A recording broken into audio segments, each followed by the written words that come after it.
We all know those big name composers like Mozart, Bach, and of course Beethoven, who all wrote beautiful orchestrations and concertos, which is great, but if you're a vocalist like me, then you know it can be hard to find a reliable composer to look to for new vocal repertoire. Hi, my name is Hayden Rayburn, and I'm a lyrical tenor. Today, I will introduce you to a phenomenal English art song composer who has an outstanding selection for vocalists of all voice types.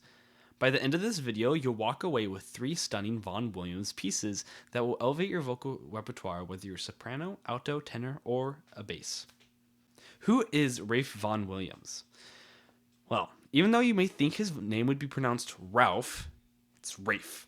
Ralph Vaughan Williams was a composer born in Down Abney in 1872, and he studied at the Royal College of Music and the Trinity College, Cambridge. Under influential teachers of this time, his musical teachings was focused on the violin.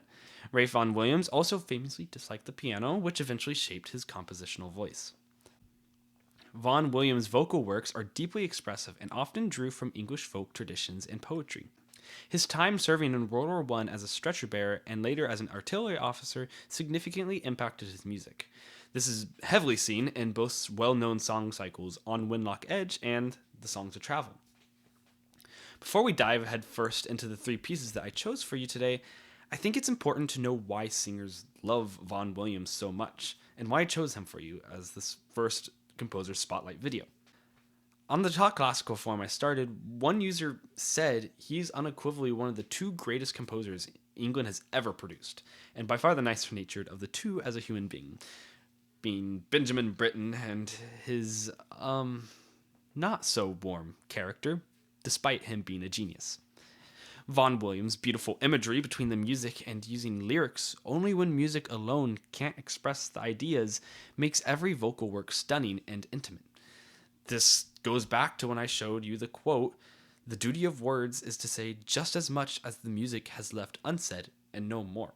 He uses lyrics only when the music alone can't express the ideas, and this makes every vocal work stunning and intimate. He uses key changes to shift the perspective of how we perceive those said lyrics, and his intros to songs like Bright is the Ring of Words can seem bombastic.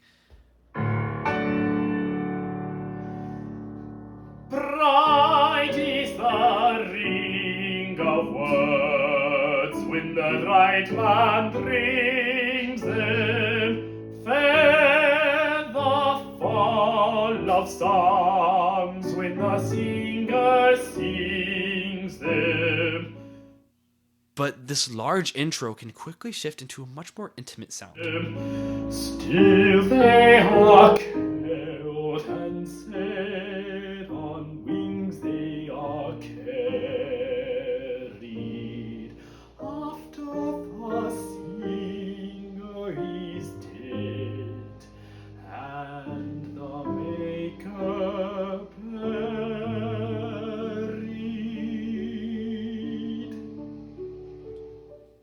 Which highlights the meaning even more.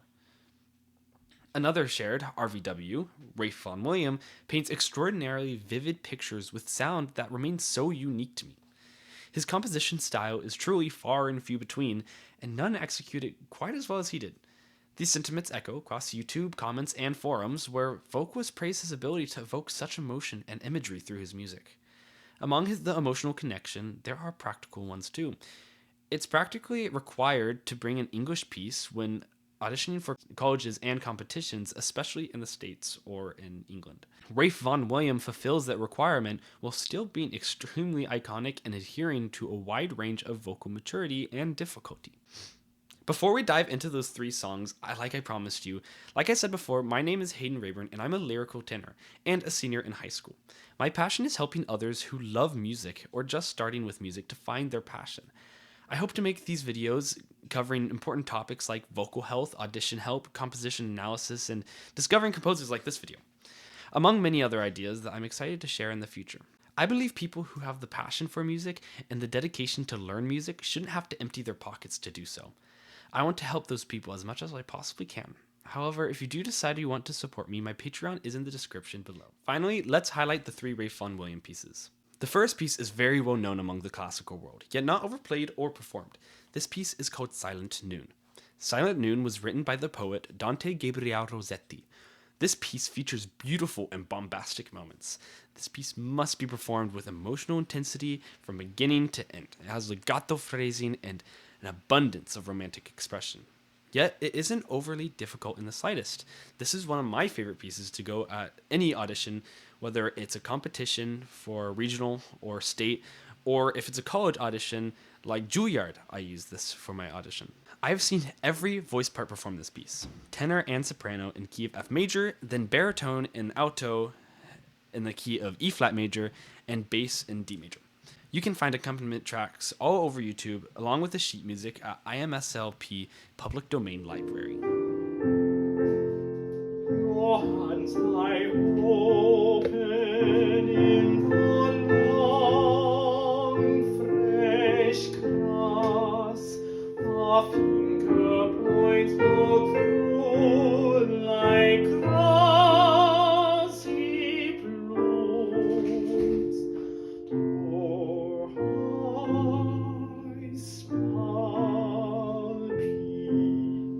The second piece is actually his first published song, Linden Lee. Linden Lee is not just ideal for younger singers who are new to the art song world, but also experienced vocalists who want more folky songs that aren't in the 14 folk songs for singers book. Linden Lee is a gentle and expressive art song that delves into the folk music while maintaining a beautiful open operatic sound. I mainly have seen this song performed by tenors and sopranos, but baritones and altos can also perform this in either a lowered key or if they have a higher range. It is important to note, though, that just because this may seem simple, this piece can prove to be a meaningful challenge to any vocalist, meaning it gives an excellent opportunity to grow.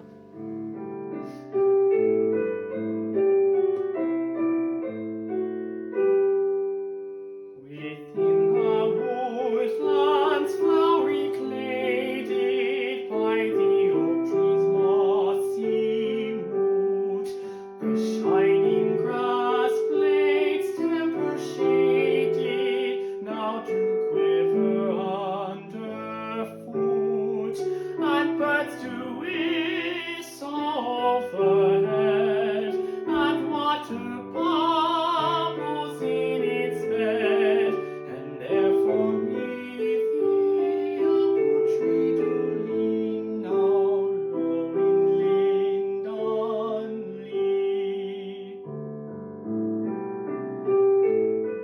Finally, the third song I wanted to show you today is The Sky Above the Roof, which I actually just recently found while preparing to make this video in a taught classical form. This piece can fit essentially in any voice type and remain relatively comfortable. It's a hauntingly lyrical piece with a flowing vocal line and introspective mood. Great for developing breath control and emotional nuance. What makes it even better is The Sky Above the Roof falls in a sweet spot as a semi-niche piece, not overly known by all, but also not so niche that it will go unrecognized.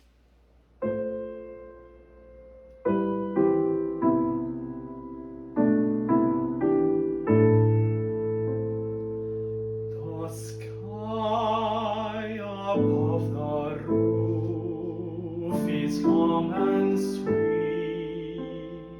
A tree above the roof bends in the heat.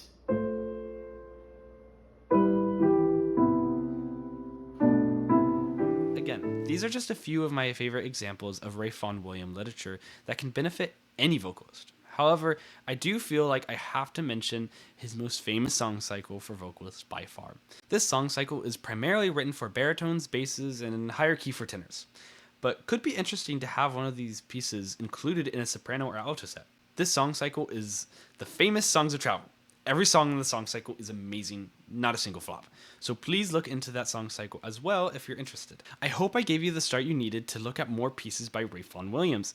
And again, if you're looking for an audition repertoire that shows vocal maturity or practice pieces that push your artistry, Vaughan Williams could be the next composer for you.